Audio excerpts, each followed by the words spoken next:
Coming up, our next guest writes for the New York Times and Rolling Stone. He's written books on Marilyn Manson, Jenna Jameson, and Motley Crue. His latest, The Game, details his journey into the secret world of pickup artists.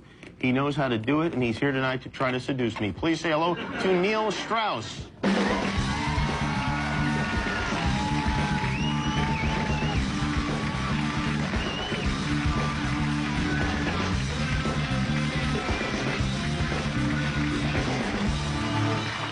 Hello, Neil. Now, did you just do something magical to Jessica when you touched her, or was that... I'm taken now. You're taken now? Oh, yeah, sure you are. You're not that taken, though. Nobody's that taken.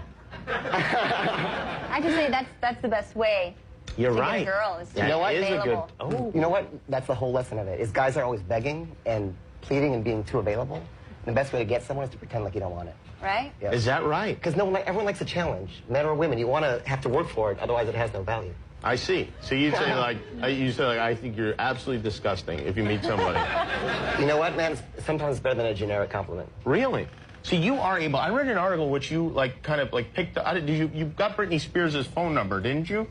True. True. Yes. So How did you manage that? I was doing this interview with her, and it was all those yes, no, I don't care answers that she's kind of known for a little bit. And the gear just flipped in my head. I decided, you know what, the game has worked on everyone I've ever met, whoever they are. So I just started running it on her. And it's not hitting on her.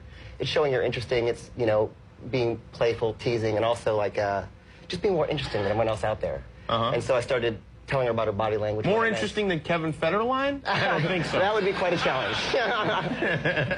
So you read her, what did you say, you read her body like language? her eye movements, her body language, say what it means about her. One of these guys in this book, this guy named Ross Jeffries, who Tom Cruise's character is based on in Magnolia, says one of the rules is demonstrate authority over her world. So I started telling her about herself and breaking it down. Oh, and really? then I did a little bit of mind reading, a little bit of magic, and then she said, can we show off the tape deck? And she started just sort of gushing and unloading.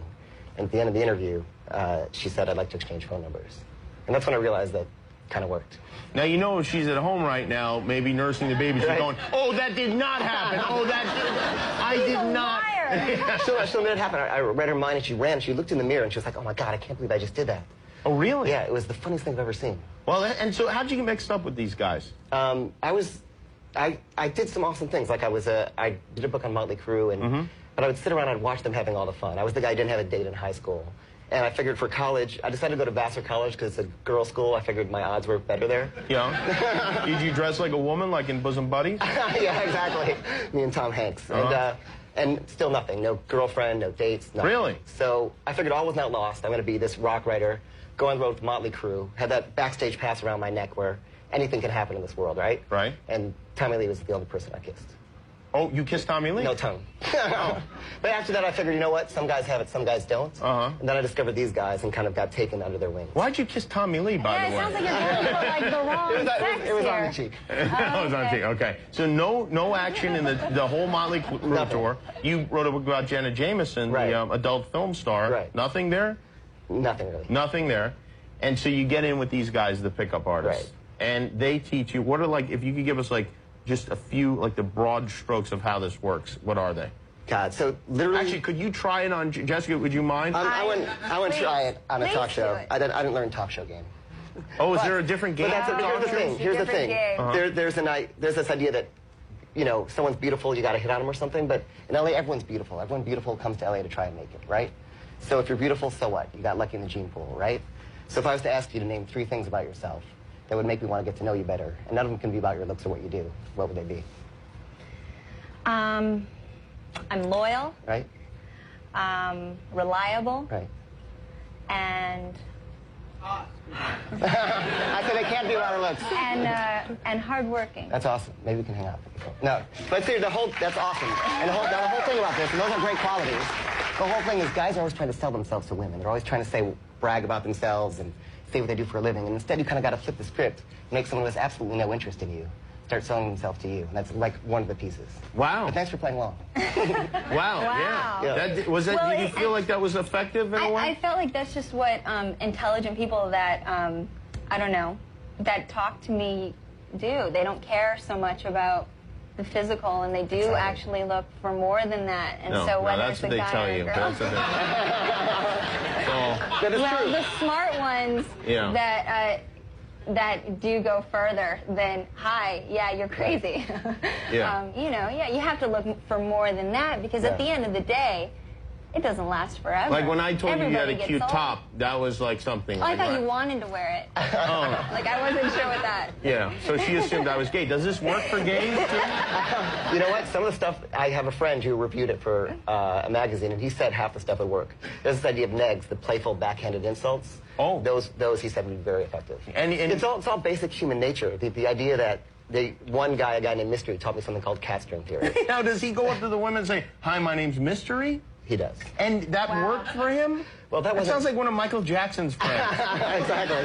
The thing is, they all have to make nicknames because they're all online, posting their entire sex lives and their fears and insecurities online. So you make up these names because you don't want to meet a girl and have her Google you and find out you've been up to all this stuff. Right, no. So, So this is all like internet savvy game playing. Right, because this is like Revenge of That's the like Nerds. the future of dating. Right, and these are the guys, all guys when they're frustrated, they go to the internet. And then they learn this, and then it's like, you'll see a club. When they're not looking at Jenna Jameson, then they can go in these chat rooms. Exactly. Now, But they'll go out and do it in real life, and you'll see on Sunset any night, you can go down there and you'll see these guys. They're all doing this stuff called peacocking. They're all standing out. They're all using the same routines, and it's like the what guys... is peacocking? Peacocking. They have their own language, by the way. And I'll get a call from a guy, and he'll say, Style was my name. And I'll say, hey, I was in a two-set, and I was trying to neg the target, but I got IOIs from the obstacle. Should I DHV'd or DLV'd? Assuming she was an SHB-11. And that'll mean something. Yeah, Wow. but it means you guys are nerds as well. Totally, totally. Listen, it's so true. These are the guys who were like playing Warcraft a month ago, and now they're playing Warcraft, or whatever the game is, but in the clubs with real people. Wow, but like peacocking, is this like showing off? Or? Yeah, peacocking is like the way a peacock will... What kind of girls does this work on? Like, what kind of girls are Britney they pulling? Spears. No, see, here's the thing. Britney Spears in an interview, but what kind of chicks are these guys pulling on Sunset Boulevard? Good, very That's good a good question, question. Jessica. Thank you. What kind of girls are they? See, it worked, right? The truth is, it works. I went kind of all over the world when I was kind of in disguise as this and did it. Every country, and the same stuff works on Really? everyone. The same social dynamics. Here, should I give you the basic broad strokes? Yeah, real quick. Give us broad strokes. Yeah. All right. So instead of walking right up to the person you're interested in and hitting on her right away, you approach the whole group. You win over the group of people. You almost push her away a little bit. If she's hit on a lot, Physically you sort of, shove her? Mentally. All right. You say, oh my God, is she always like that? How do you hang out with her? Oh my God. So you're kind of pushing her away, you're showing your friends that you're not hitting on her, and you win over her friends, and you'll slowly win her over. That's the basic idea, but they have this mapped out to a T. Guys will drop out of school, they'll drop out of college. I don't recommend it. Wow. But they'll do that to learn this. That's how obsessed they are. deep. Wow. Yeah. Well, it's good. A lot of guys spend time like learning to play blackjack or something. Right. This seems a lot more fun than blackjack. Because what do you want the money for anyway? Yeah. And why isn't your picture on there? Because, see, if I was you, you should put your picture on the book, because then guys will know, oh, well, you know, if Neil got the girls, you know, because I assume... I assume you're a Lothario, you know? 2 years of self-esteem down the drain, man. No, I mean, but for, a chubby guy like me, I'd go, all right, well, look at this bald guy. He can get girls. Me with this beautiful head of hair, what could I do? You know what? It actually works. The big, cheesy guy, that frightens women, scares them off, so I can come in at least under the radar a little bit. All right. Well, very good. Well, sounds like an interesting book. It is called The Game, if you want to pick that up. Neil Strauss is the author. It's funny, too. Thank you, Neil.